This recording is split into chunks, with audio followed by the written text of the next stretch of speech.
And now we have the double-double man himself, Dwight Howard, here in the Kia Studios with your boys Rick Kamla and John Michaels, the home of the Hawks. This man, three-time Defensive Player of the Year, two-time block leader, multiple-time All-Star, led the league in rebounding many, many times.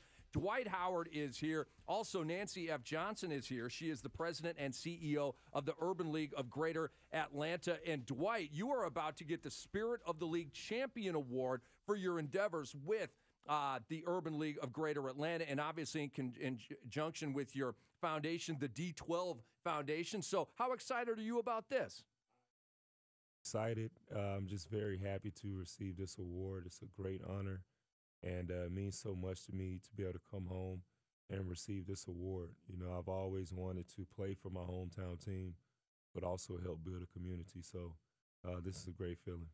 Dwight, the D12 Foundation, how important is that for you to give back to the youth of Greater Atlanta? I just think it's very important that, you know, I try to be a positive role model for our kids. I think with social media and everything that's going on TV, you know, kids, they look at that for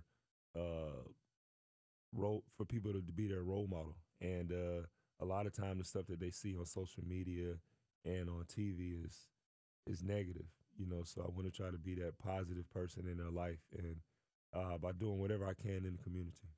Dwight is here with quite the entourage, including Nancy F. Johnson, president and CEO of Urban League of Greater Atlanta. Nancy, say hi to Atlanta. Hello, Atlanta. Nancy, how important is Dwight Howard in what he's doing in the community? It's incredibly important. Urban League and Dwight Howard have several things in common, but one very important thing. We believe in supporting youth to be the best they can be. And in these times when still almost half of our kids in some communities are not finishing high school, that's the baseline. And from there, opportunities are not open to them. So Urban League is deep in working with out-of-school youth, high school youth, to connect with their passion, their purpose, like Dwight has. He was blessed to connect with his athletic ability and forge an awesome career. And we've got tons of young people out there with hidden talents that they can pursue, whether it's in information technology or to be an airplane pilot, to be an auto mechanic, whatever it is, we want to help connect, achieve their highest potential. I want to ask both of you, where do you see that there's a downfall in the youth of today? Is it a parental problem where, you know, our parents of the past, Dwight, you're a little younger than Rick and I, but my mom would have put a foot in my rear end if I did some of the stuff the kids are doing today. Do you think that's part of the problem as to why you're seeing, as you just mentioned, Nancy, 50% maybe not graduating high school? Well, you know, here's the thing. We have a lot of young parents who themselves did not have the opportunity to that they would want to bring to their children. So we believe in investing in both adults and youth and helping everybody move up the ladder. You know, we've got to go back. I think what you're hinting at is we do have to go back to the village, you know, where, you know, all kids are my kids. And if I see a young person that I can touch and help, then I'm going to do it. So I'm going to challenge. I don't want to put it on the kids. I want to put it, and not even the parents. Let's, all of us who have the capacity, help one person. In most cases, you can start in your own family, right? Because there's somebody in almost every family that's not achieving their best.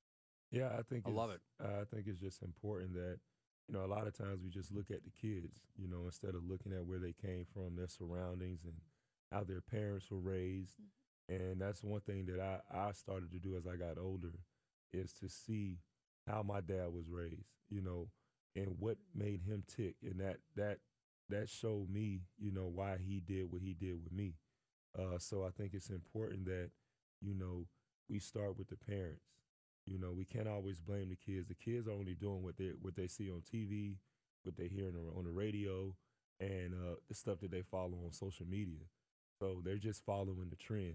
You know, a lot of kids are afraid to step out and be their own person, you know, so we have to teach them and teach their parents, like, hey, it's okay. I tell kids all the time, it's okay for everybody to call you lame and to be lame. It's okay. You know, you don't have to always try to fit in. And, you know, a lot of kids understand, oh, okay, I don't have to fit in to be somebody special. I can stand out. And a lot of kids a lot of kids don't want to stand out. I'm pretty sure you've talked to kids or you've been places at camps or whatever, and you want to ask questions, but none of the kids are afraid to raise their hand and ask a question because they don't want to get laughed at or people to say, "Oh man, he asked a dumb question." But what did they always teach us when we was little? There's no such thing as a dumb question. So now we just have to teach those kids like, hey, it's okay to mess up. It's okay to fail. That's how you learn how to succeed. So now kids are like, I'm not going to try. I'm just going to sit back and let things happen. So, I think it's all important that we do our jobs in the community. And, like when I was young, my whole church, they raised me. If I messed up, it wasn't them. I'm going to tell your daddy. It was, hey, I'm going to discipline you. And that's when I learned to respect authority. I learned to respect all people. It doesn't matter their ages. I always was taught to say, yes, ma'am, no, ma'am, yes, sir, no, sir. I guess that's kind of like the country in me, so we just have to go back to that. Well, not enough people have manners, Dwight, and you've always been just a really class act. Rick Hamlet, John Michaels, we've got Dwight Howard here. We've got Nancy F. Johnson here. Dwight Howard is going to receive the Spirit of the League Champion Award, and Nancy F. Johnson here as well, President and CEO of Urban League of Greater Atlanta.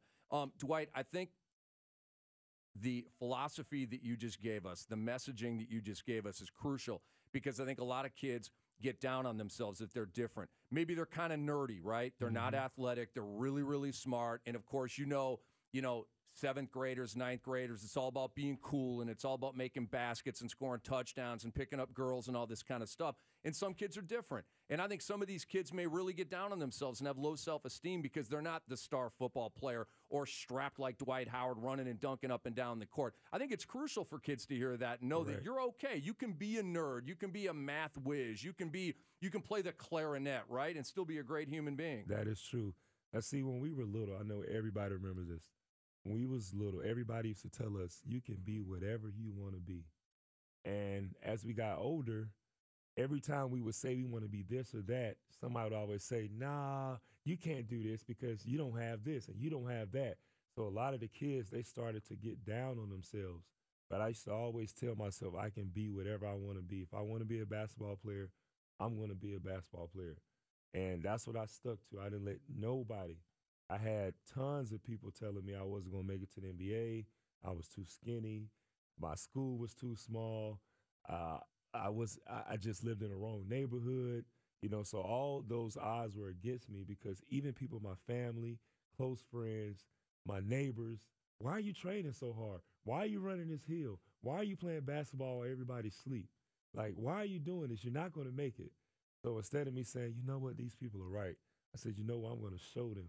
And I'm going to prove to myself that I can do it. And I think that's the kind of mentality that we have to push into the kids because it's so easy to make a kid go left instead of staying on the right path. All you have to do is find them at that age, that probably like 7 to 14 is that age gap where you really have to hit them with it. Like you can be whatever you want to be. You can do it. And you just have to tell them every day, and it takes somebody to really be consistent, because that's when a kid will really open up and do what they need to do is when somebody's consistent in their life. Nancy, y'all will have the awards luncheon, the Spirit of the League awards luncheon designed to recognize individuals who have exhibited the Spirit of Urban League movement. There's more info you can gather. Contact the Urban League of Greater Atlanta at www.ulgatl.org or 404-659-1150 for tickets and more info. Tell us about the award luncheon and what it's all about. It's awesome. So this year we're honoring not only Dwight, but 3 young people who have taken advantage of our programs. One who is you're gonna blow you away, Dwight, when you hear his story, how in the first grade, his teacher told him he'd never graduate from high school. First grade? What? Really? This young man. Talk about a hater. Yeah, tell me about it. He's stuck with it. He's graduated from high school. He's going to college. He's turning his life around. The point of the Spirit of the League, we have a young lady in high school, Brianna, who is also doing outstanding things. She's going to be a veterinarian. And then we have another young man, Hasma, who dropped out of high school, got connected with our Youth Build program, which connects kids to GED and a construction certification and beyond. And all three of these young people, we want to show them as examples of what's possible. So that's the whole point of the Spirit of the League, is for people like Dwight and these young people and our partners, the Juvenile Justice System of Georgia, Youth Enhancement Services, and Crim High School. We work together as a community to help people. So don't let people tell you we're not supporting people. That's the work of the Urban League every single day, and we support adults and youth equally. That is awesome. Nancy F. Johnson, CEO and president, let me get this right, CEO and president of the Urban League of Greater Atlanta, joining Rick and John, Dwight Howard, of course, 8-time All-Star. Dwight, you, and I'm a huge Hall of Fame guy, right? I'm grading resumes all the time and looking at guys and trying to project. And the other day at NBA TV, I was talking about off the air, Kevin Love is, a future Hall of Famer.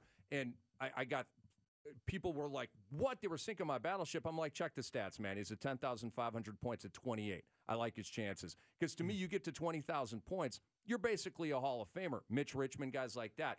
Dwight, I'm looking at your resume, and you made the comment you thought you were a Hall of Famer, and I may be paraphrasing or whatever. I'm looking at your resume, and I agree with you. Have you gotten any backlash for saying that you perceive yourself as a future Hall of Famer? Somebody asked me that question, and I said, yeah. It's not like I'm going to be like, nah, I don't think I'm this, that, and the third. And I think that's really belittling myself, and I'm not somebody who says I'm high and mighty and I'm above everybody. But I felt like what I've done in my career, not a lot of people have done that, and I'll let history and stats and all that stuff speak for itself.